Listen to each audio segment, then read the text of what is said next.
Bonjour Lovaina, bonjour à tous et bienvenue dans votre édition de la mi-journée. On ouvre cette édition avec un blackout sur la zone urbaine. Selon EDTNJ, un impact de foudre a affecté le réseau de transport de la zone sud de Tahiti.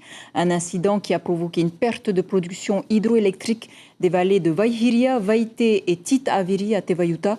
Afin d'éviter un blackout de toute l'île, l'électricité a été coupée temporairement sur la zone urbaine. Et puis l'actualité politico-judiciaire maintenant et l'affaire des procurations frauduleuses lors du second tour des élections municipales à Aroué Papeete. Le rapporteur du tribunal administratif a demandé l'annulation des élections à Aroué. Quant à Papeete, le rapporteur public a rejeté la plainte de Tauhiti Nena. La décision du juge est attendue le 4 février prochain.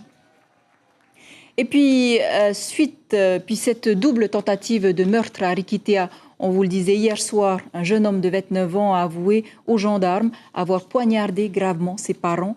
L'homme est actuellement en garde à vue à Papeete. Quant aux victimes, elles ont été évassanées hier soir même par le casa militaire. Toute l'île est sous le choc. Écoutez le maire Vaigouding, interrogé par Ibrahim Ahmedazi par téléphone. Les parents ont été évacués le soir par le Gaza. Et vers 1h du matin, donc, ils ont décollé de l'aéroport. Je pense qu'à l'heure actuelle, ils sont dans de bonnes mains à Tahiti. D'accord. On sait ce qui s'est passé exactement ? Personne ne connaît la vérité pour le moment. On ne sait pas trop ce qui s'est passé. Et d'autant que la famille est bien isolée dans la montagne. Il y a pratiquement très peu de voisins tout autour, donc on ne sait pas trop ce qui s'est passé.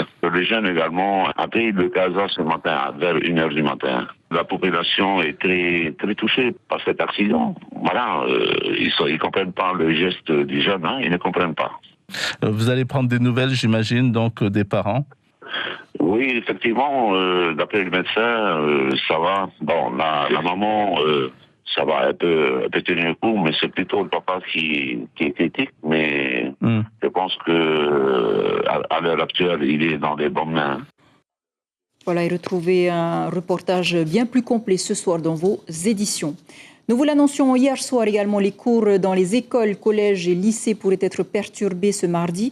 L'intersyndicale nationale CGT, FO et FSU Éducation a appelé à la grève. Il dénonce une politique de rigueur et notamment les suppressions de postes, dont une dizaine en Polynésie, et aucun recrutement. Ils réclament également une meilleure gestion de la crise sanitaire qui, selon eux, a accentué le problème d'effectifs. À savoir si le mouvement a été suivi localement. La direction de l'enseignement communiquera cet après-midi. Et puis au chapitre sanitaire, le bilan Covid du jour fait état de 2 morts et 49 cas supplémentaires en 24 heures.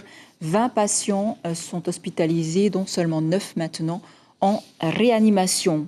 Et face aux nouveaux variants de la Covid-19, vous le savez, les États-Unis renforcent les contrôles pour rentrer dans leur pays.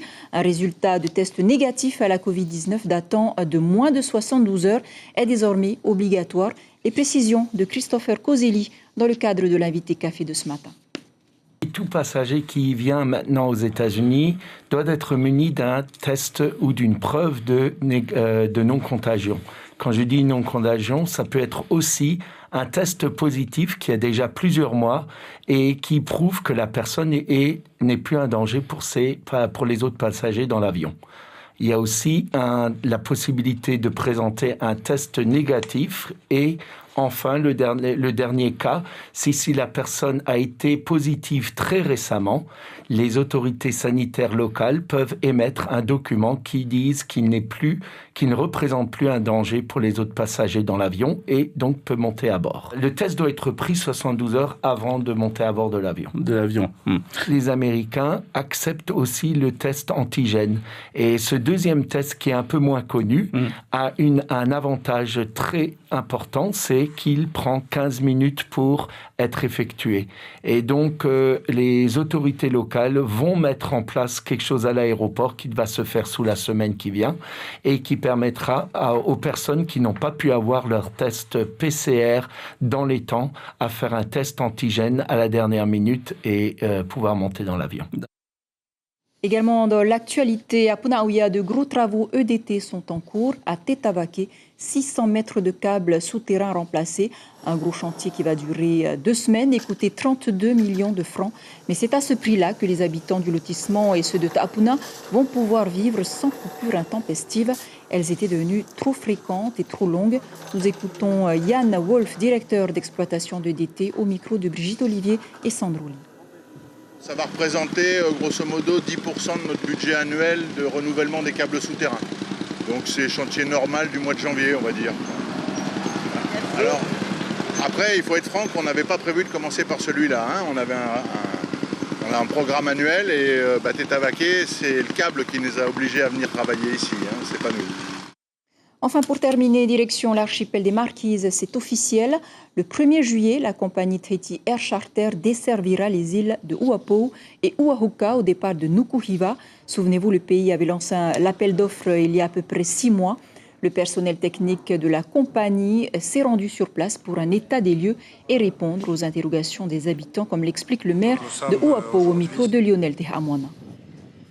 Beaucoup d'interrogations, surtout en matière de sécurité. Donc c'est un avion beaucoup plus petit, 9 places, un seul moteur. Donc les questions tournent autour de ça. C'est vrai qu'il y a le coût du billet qui est très raisonnable par rapport à la DSP, donc c'est un point positif. Mais la grande question, c'est surtout la sécurité et puis la réduction en termes de place de l'avion, de 14 comme on a l'habitude d'une hauteur. Et là, on passe à un avion en 9 places. Voilà. Reportage vous attend donc ce soir dans vos éditions. C'est la fin de ce flash. Si vous êtes à table, bon appétit. À tout de suite pour votre journal en Réau Tahiti.